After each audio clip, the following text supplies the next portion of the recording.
Urgent action is required by all actors, governments, businesses, civil society, and individuals.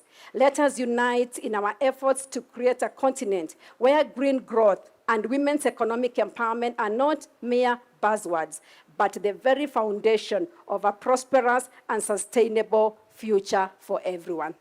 This vision is within our reach, and together we can transform it into reality. Restoring Africa's landscapes and empowering communities, especially women, goes beyond being a moral duty. It's a strategic approach to addressing environmental challenges, enhancing livelihoods, and advancing sustainable development across the continent. Acknowledging the pivotal role of women as leaders and key stakeholders in these endeavors is fundamental to achieving enduring and positive change. I am honored to be part of a restoration platform that champions women leadership and accelerates our efforts towards establishing a robust green economy both here in Kenya and across Africa. I anticipate that the African Climate Summit will pave the way toward COP28 and beyond, fostering greater inclusion of women in restoration initiatives across the continent and providing targeted support to women's organizations and local women groups, ensuring that no one is left behind. The continent of Africa has the most unused arable land in the world, requiring sustainable agriculture practices that enhance food security and reduce environmental harm. Rural women in Africa often shoulder the responsibility of securing energy, mainly wood fuel, for their households. Expanding access to clean and affordable energy, such as solar power and clean cooking stoves, not only enhances their lives, but also frees their time to engage in income generating activities. The pivotal question is, what role do women play in the development of green growth? Because herein lies the important aspect of women's economic empowerment. Allow me to give an example of how women can become economically empowered by contributing to green growth. On 21st December 2019, the President of Kenya launched the National Tree Restoration Campaign, through which the government committed to grow 15 billion trees by 2032. My office has committed to contribute to the campaign by growing 500 million trees by 2032. In fact, we have actually progressed, and we have adapted for Kakamega Forest, part of Kakamega Forest in Shikusa, where we have already planted 30,000 trees. This campaign presents a huge opportunity for all to participate. We are urging women, and especially those in groups, to get involved and become part of the value chain. Some of the opportunities that exist as a result of the campaign are the establishment of tree and fruit nurseries so as to supply seeds and seedlings, nurturing the planted trees to ensure a great rate of survival. This will also prevent damage to the trees and curb illegal logging and deforestation. Women can also benefit from nature-based enterprises like beekeeping, black soldier fly farming, among others, to improve their lives and become economically empowered. Women entrepreneurs in Africa have already demonstrated their capacity to propel green growth. They are open to innovative solutions, from renewable energy startups to sustainable agriculture ventures. Encouraging women's participation in green businesses and providing support can unlock remarkable economic potential. Women are vital in Africa's agriculture, promoting sustainable farming practices, providing access to modern techniques, and supporting women farmers can boost food security, reduce land degradation, and increase families' incomes.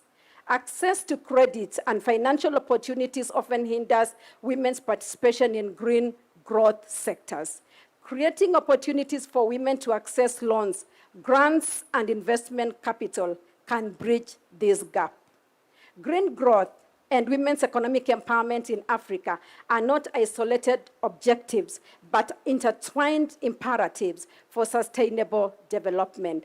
By harnessing the talents, skills, and potential of women across the continent, we can propel green economic growth, protect our environment, and ensure a brighter future for all. Thank you very much. Thank you very much, Madam Vice President. Another round of applause for Angola. Thank you very much.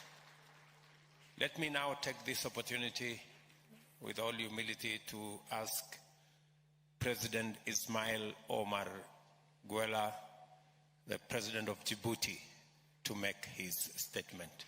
Your Excellency.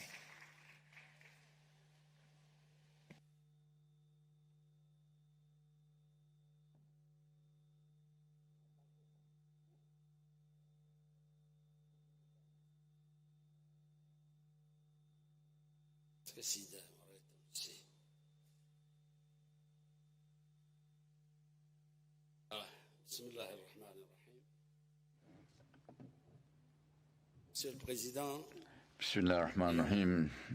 Mr. President, President Ruto, President of the Republic of Kenya, Excellencies, Heads of State and Government, Mr. Secretary General of the United Nations, ladies and gentlemen.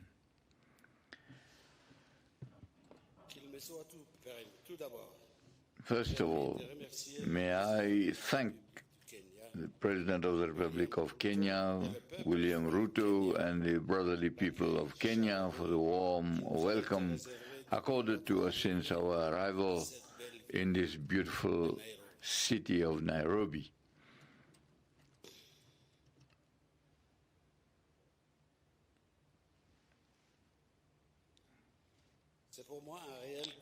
It is a real pleasure for me to take the floor at this forum, which is in line with our strategic thought and dialogue and exchange of views for the sustainable development of our continent through the potential which a blue economy affords us. The Republic of Djibouti subscribes to the Moroni Declaration and the strategy of coordination for a mechanism of the coastal countries which alone encompass 13,000 kilometers.